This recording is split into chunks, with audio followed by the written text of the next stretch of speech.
बिस्मिल्लाहिर्रहमानिर्रहीम, अस्सलाम वालेकुम भाई, वेलकम हो गया आपका मेरे चैनल पे। तो आज मैं बात करने लगा हूँ हज़रत इमाम मेहदी अलैहिस्सलाम के ज़हूर का, कि उनकी निशानियाँ क्या हैं, हदीस पाक में क्या बयान आया है। और ये जो दुनिया में इस वक्त कोरोना की सिचुएशन की वजह से जो हालात हैं, आपने देखा होगा सारे जुआ खाने, बेहयाई के अड्डे, या जितने भी मतलब फहाशी वाले या गैर इस्लामी कह लो या गैर शरई कह लो काम, सारे के सारे इस वक्त ठप हैं। तो सबसे पहले बात कर लेते हैं हदीस पाक की। हदीस पाक में आया है कि आप सल्लल्लाहु अलैहि वसल्लम ने फरमाया कि सऊदी अरेबिया में एक बादशाह की मौत पे जो है खाना जंगी स्टार्ट हो जाएगी, और जो हज़रत इमाम मेहदी अलैहिस्सलाम होंगे वो मक्का में होंगे और वहाँ से हिजरत करके मदीना में चला जाएंगे। अभी आप मदीना में चला जाएंगे तो हज के दिनों में, यानी जो आप अलैहिस्सलाम की बैत शुरू होगी या लोग आपको पहचानेंगे, वो हज के दिनों में होगा। हज के दिनों में लोग आपको पहचान लेंगे और आपके हाथों पे बैत कर लेंगे। ठीक है, ये हो गई हदीस पाक। अभी आपके सामने है कि सऊदी अरेबिया में जो हुकूमत के निज़ाम के लिए, हुकूमत के लिए किस किस्म की बगावत की बातें हो रही हैं, या जो भी है कि हर हाल में कोशिश की जा रही है कि किसी तरह से मोहम्मद बिन सलमान को जो है ना वो बादशाह से हटाया जाए। उसकी वजह क्या है? उसकी वजह है सऊदी अरब का निज़ाम हुकूमत।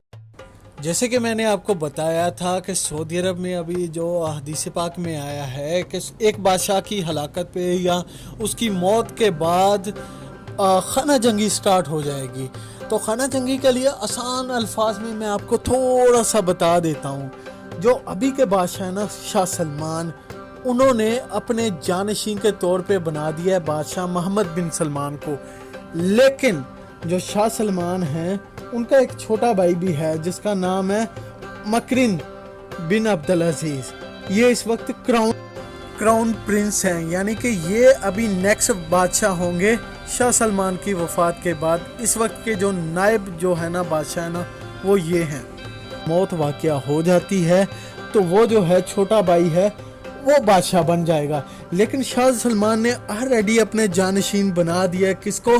मोहम्मद बिन सलमान को। और मोहम्मद बिन सलमान का एक छोटा भाई है, एक बड़ा भाई है। अभी ये एक और चीज़ आ गई। दूसरी जो चीज़ है सऊदी अरब में इस वक्त हो रही है, वो आपको पता है मोहम्मद बिन सलमान ज़रा थोड़े से एडवांस माइंड के आदमी हैं। वो चाहते हैं कि उनके मुल्क में थोड़ा सा जिद्दत आए।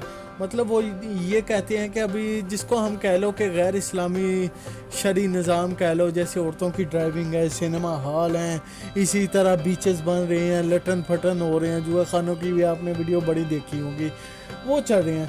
उस तरह के माइंड के बंदे हैं। और जो वहाँ के इस्लामी जहन के बंदे हैं वो भी इस चीज़ पे बड़ा माइंड करते हैं। तो अगर शाह सलमान की वफ़ात हो जाती है आज ही, एक महीने के बाद, 15 दिन के बाद, तो फिर ये सारा मामला होगा ही होगा। क्योंकि जो हुकूमत है उसका हकदार हो जाएगा छोटा भाई जो है ना शाह सलमान का। यानी कि इस वक्त का जो बादशाह है ना मोहम्मद बिन सलमान, इसका जो चाचा है उसके तरफ हुकूमत चला जाएगी। लेकिन अगर ये मोहम्मद बिन सलमान हुकूमत नहीं छोड़ता, आर्मी के ज़ोर पे अपनी हुकूमत रखना चाहता है, तो इसका मतलब ये है कि खाना जंगी होगी ही होगी। अगर ये खाना जंगी होती है तो हज़रत इमाम मेहदी अलैहिस्सलाम के बारे में है कि वो मक्का से हिजरत करके मदीना शरीफ चला जाएंगे। ठीक है, तो हज के दिनों में वो पहचान लिए जाएंगे, लोग उनके हाथों पे बैत करेंगे। हालांकि वो नहीं चाहेंगे, लेकिन फिर भी उनके हाथों पे बैत की जाएगी।